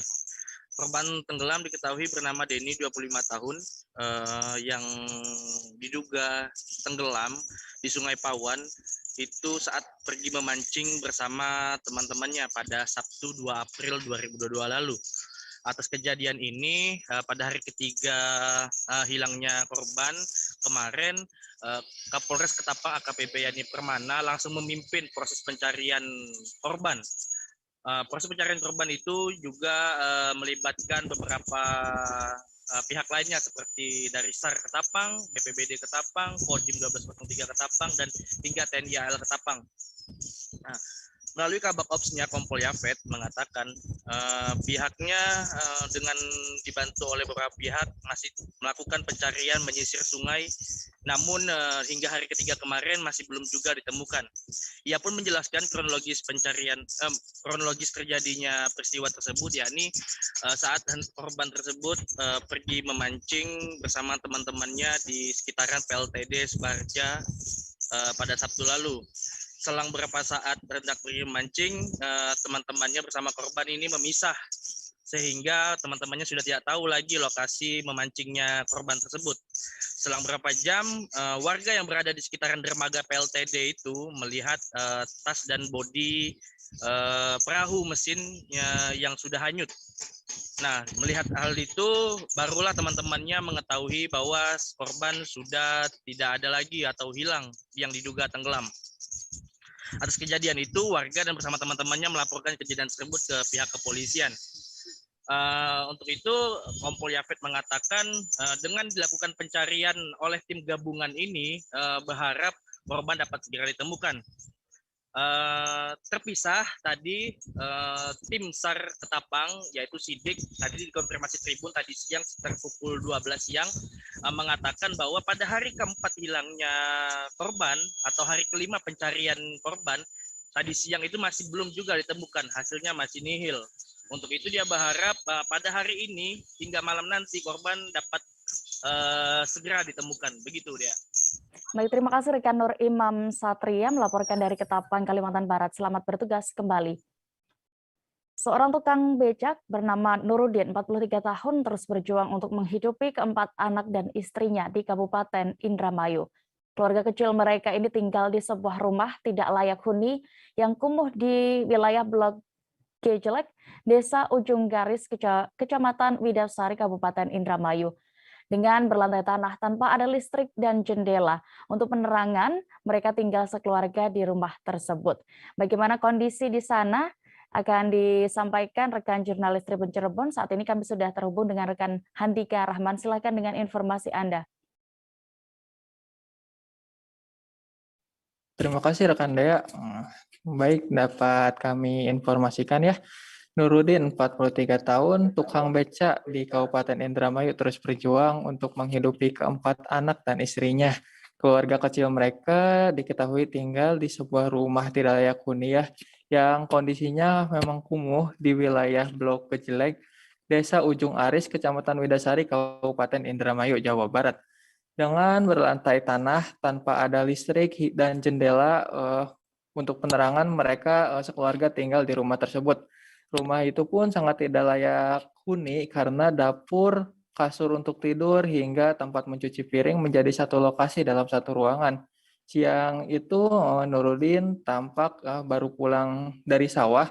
Hari ini Nurudin sangat bersyukur karena dia baru saja mendapat pekerjaan sebagai buruh tani untuk menggarap lahan sawah milik majikannya. Mengingat jika dia menjadi buruh, dia bisa mendapat uang lebih ya dari hasil kerjanya untuk diberikan kepada keluarga. Jika tidak ada panggilan buruh, Nurudin biasa mangkal di Jalan Jati Barang Indramayu untuk menarik becak sembari menunggu penumpang hingga malam gelap. Kegiatan tersebut terus ia lakukan selama bertahun-tahun lamanya. Nurudin juga mengaku penghasilan yang dia dapat dari menarik beca ini memang sangat tidak menentu. Bahkan dalam beberapa hari secara berturut-turut, Nurudin pernah sama sekali tidak mendapat orderan untuk menarik beca. Ia pun terpaksa pulang tanpa membawa uang sepeser pun. Jikapun mendapat penumpang, kata Nurudin hasilnya tidak besar, yakni hanya sekitar 20-40 ribu saja. Jumlah nominal tersebut tentu ya sangat tidak mencukupi untuk kebutuhan ekonomi Nurudin, mengingat ia yang memiliki 4 orang anak. Jika sudah sangat terpaksa, Nurudin beruntung masih ditolong oleh kakaknya yang tinggal di samping rumahnya tersebut. Kakaknya itu sangat berbaik hati membantu Nurudin, terutama untuk keperluan ia dan sekeluarga makan sehari-hari. Kakaknya itu bahkan sampai menampung kedua anak Nurudin untuk tinggal di rumahnya. Di sisi lain, Nurudin memang tidak ingin hidup terus bergantungan kepada kakaknya tersebut. Ia pun berharap bisa mendapat pekerjaan yang lebih layak untuk mencukupi keluarga kecil dia di Kabupaten Indramayu. Demikian dia laporan dari Handika Rahman di Kabupaten Indramayu, Jawa Barat. Baik, terima kasih rekan Handika Rahman untuk informasi Anda. Selamat bertugas kembali. Kita beralih ke Provinsi Papua. Tribuners, kebakaran hebat meluluhlantakkan sejumlah kios di Timika, Kabupaten Mimika. Kios itu berada tepatnya di Jalan Budi Utomo Timika, persis di samping Kompleks Pusat Pertokoan dan Hotel Horizon Diana. Kebakaran itu sempat membuat panik warga yang berdomisili di sekitar lokasi 9 ruko tersebut. Bagaimana kronologi kejadian dan apa penyebab kebakaran ini akan dilaporkan jurnalis Tribun Papua, ada rekan Marcelinus Labulela yang saat ini sudah terhubung bersama kami di sana. Silakan dengan laporan Anda. Baik, Dea, selamat sore dan dapat saya informasikan bahwa kebakaran yang menghanguskan sekitar 9 rumah toko di Jalan Budi Utomo, Kota Timika kemarin sekitar pukul 11:16 waktu Indonesia Timur, bahwa kejadian bermula dari munculnya api di salah satu penjual makanan 5 cemilan pempek yang berada di lokasi tersebut. Pasca kejadian tidak diketahui oleh siapa-siapa, dan kebetulan pada saat kebakaran itu pemilik warung pempek sedang keluar untuk melakukan sholat. Namun tiba-tiba saja terlihat asap yang mengepul di sekitar lokasi, dan seketika juga merambat ke ruko-ruko lain yang berada di samping kiri kanan ruko yang diduga awal mula munculnya api tersebut. Adapun dari keterangan saksi di lapangan bahwa pada saat terjadi kebakaran mereka sempat melakukan pemadaman dengan menggunakan air di sekitar, namun angin yang cukup kencang dan juga situasi Kota Timika yang pada saat itu panas mengakibatkan api tidak bisa dikendalikan. Untuk demikian begitu pun keterangan dari Ibu Aswati, salah satu pemilik 2 ruko di daerah tersebut, di lokasi tersebut, bahwa dirinya pada saat kejadian sudah meminta pertolongan, namun pertolongan itu datang terlambat, seperti pihak pemadam kebakaran mereka datang terlambat, dan juga di mana ruko tersebut mudah terbakar karena konstruksi bangunannya dari bahan kayu. Dapat saya informasikan juga bahwa terkait kebakaran ini hingga saat ini polisi sedang melakukan pengembangan dengan meminta keterangan beberapa saksi di lokasi. Dan rencananya besok baru akan dilaksanakan olah tempat kejadian perkara, olah TKP di lokasi kejadian, dengan langsung dari tim dari platform Polda Papua yang akan datang melakukan olah TKP di tempat kejadian. Dapat saya tambahkan juga bahwa terkait kebakaran sangat merugikan warga, salah satunya Ibu Aswati selaku pemilik ruko tersebut, bahwa dirinya mengatakan dirinya tidak sempat menyelamatkan barang-barang miliknya, baik emas, uang tunai, dan dokumen-dokumen penting lain. Dirinya lari keluar dari dalam rumah dan dengan anaknya pada saat itu membawa pakaian di badan. Dapat saya tambahkan untuk kejadiannya belum begitu jelas. Namun pasca kejadian didengar ada ledakan-ledakan atau letusan-letusan di dalam ruko-ruko tersebut, karena memang di ruko tersebut ada juga penjual gas. Jadi hingga saat ini polisi masih berjaga di lokasi, dan lokasi kejadian masih dipasang polis lain guna menghindari warga masyarakat yang hendak masuk ke lokasi.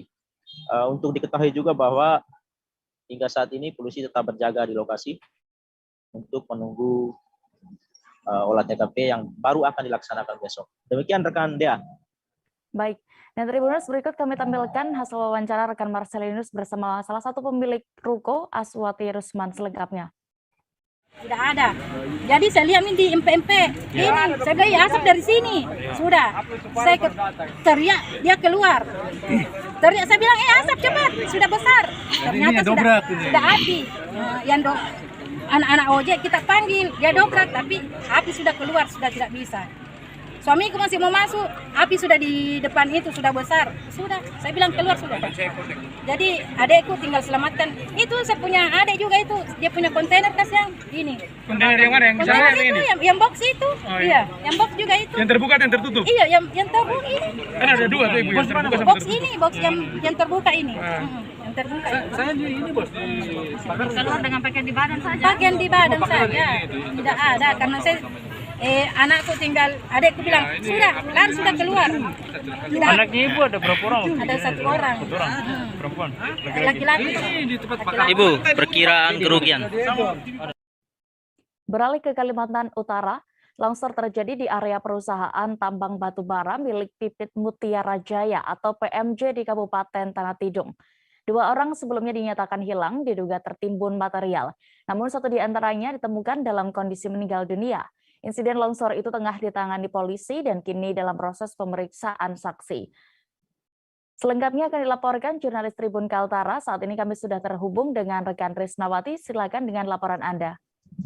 Ya, perlu saya sampaikan ya untuk saksi yang diperiksa oleh Polres Bulungan saat itu berjumlah 7 orang dari pihak perusahaan, namun dari 7 orang itu belum termasuk dari 4 korban yang selamat dari longsor tersebut. Kemudian juga dari Kapolres Bulungan AKBP Ronaldo menyampaikan bahwa hasil pemeriksaan dari 7 saksi ini tidak bisa disampaikan secara rinci karena masih masuk dalam proses penyelidikan. Pihaknya juga tengah berupaya menyelidiki apakah dalam proses penambangannya itu ada unsur kelalaian dan sebagainya. Selain itu juga Kapolres menyampaikan bahwa pihaknya tidak ingin menduga-duga, mengingat polisi harus menemukan fakta terlebih dahulu untuk dipastikan apakah ada unsur pelanggaran dan atau tidak, seperti itu. Kemudian juga dalam membuktikan kejadian tersebut juga tidak bisa hanya dipastikan dari pemeriksaan awal, sehingga pihaknya akan menunggu hasil pemeriksaan dari inspektur tambang untuk kemudian dikoordinasikan kepada instansi terkait, salah satunya Dinas Lingkungan Hidup. Selain itu juga dari hasil pemeriksaan inspektur tambang ini, dia sampaikan bahwa hasil pemeriksaannya akan sangat penting bagi pihak kepolisian untuk menentukan rencana penyelidikan dan penyidikan selanjutnya, mana case ini nanti arahnya akan kemana. Kalau dari hasil pemeriksaannya nantinya akan mengarah pada tindak pidana, maka prosesnya akan dilanjutkan secara tindak pidana pula. Seperti itu, Dea. Baik, terima kasih rekan Risnawati untuk laporan Anda. Selamat bertugas kembali. Bupati Langkat nonaktif terbit rencana perangin angin ditetapkan sebagai tersangka kasus kerangkeng manusia. Penetapan tersangka dilakukan berdasarkan hasil gelar perkara yang dilakukan Polda Sumut. Atas kasus ini terbit dijerat pasal berlapis. Informasi lebih detailnya terkait penetapan tersangka terhadap Bupati nonaktif Langkat ini akan disampaikan rekan jurnalis Tribun Medan. Saat ini kami sudah terhubung dengan rekan Freddy. Silakan dengan laporan Anda.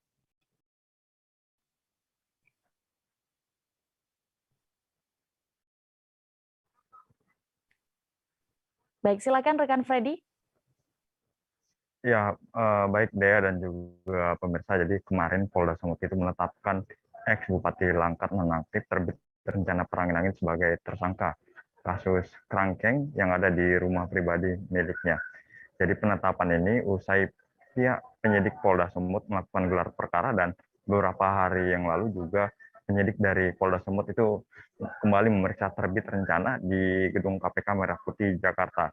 Jadi berdasarkan hasil gelar, terbit rencana ditetapkan sebagai tersangka dan terbit juga dikenakan pasal berlapis. Nah, pasal Salah satu pasal diantaranya adalah pasal tentang tindak pidana perdagangan orang dan kemudian pasal tentang penganiayaan yang menyebabkan seseorang itu tewas. Jadi total dalam kasus kerangkeng ini ada 9 tersangka.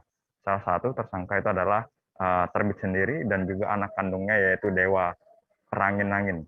Jadi totalnya ada 9 tersangka. Nah, Polda Sumut juga sejauh ini mulai mendalami adanya korban tewas lainnya. Karena memang sebelumnya itu Polda Sumut menyatakan korban tewas kerangkeng itu akibat dugaan penganiayaan itu ada 3 orang.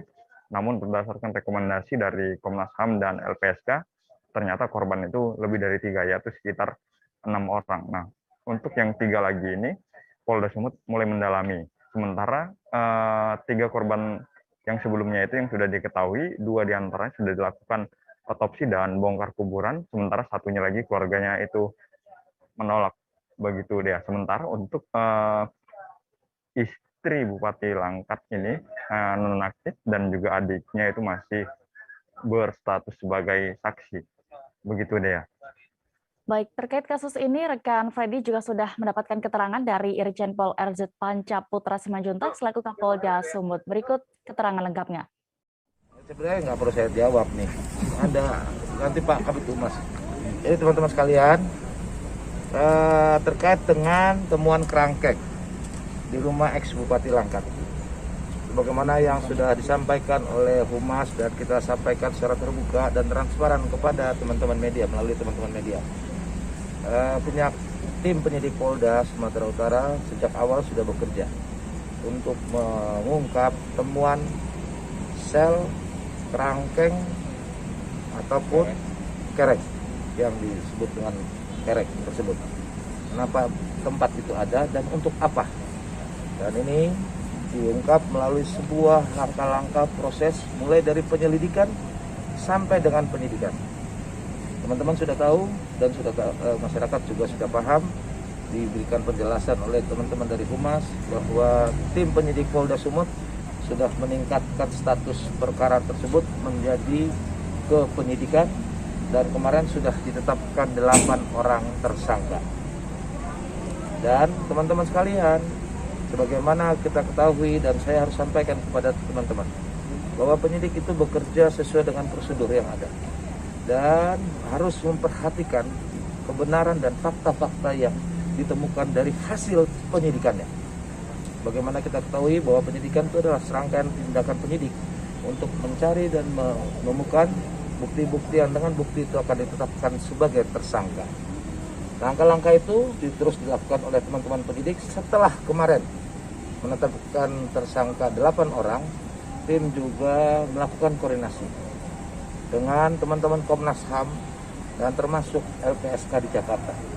Minggu lalu tim sudah berangkat untuk mendalami apalagi temuan dan meng-cross-check temuan antara penyidik dengan teman-teman Komnas HAM dan LPSK. Ini semuanya dilakukan untuk melengkapi fakta-fakta dan alat bukti yang sudah ditemukan oleh penyidik. Karena nanti kalau sudah maju perkara ini ke pengadilan, tidak ada kata lain, harus tuntas dan harus benar sesuai dengan mekanisme hukum. Makanya teman-teman, koordinasi dengan teman-teman dari Komnas HAM dan LPSK sudah dilaksanakan minggu lalu, termasuk juga melakukan pemeriksaan kedua dengan saudara TRP di Gedung Merah Putih KPK di Kuningan. Ya, kemarin sudah diperiksa minggu lalu hari Jumat, dan teman-teman sekalian, penyidik akan terus melakukan kegiatan penyidikan pasca melakukan koordinasi. Informasi tadi sekaligus menutup perjumpaan kita dalam live update siang ini. Tribuners, lantaran masih di tengah pandemi, kami kembali mengingatkan Anda untuk tetap dan selalu menerapkan protokol kesehatan dimanapun berada. Jangan lupa juga Tribuners, saksikan live update Tribun News berikutnya pukul 4 sore di seluruh kanal YouTube Tribun Network. Saya Riamita beserta kru yang bertugas pamit. Terima kasih dan sampai jumpa. Jangan lupa like, subscribe, dan share ya!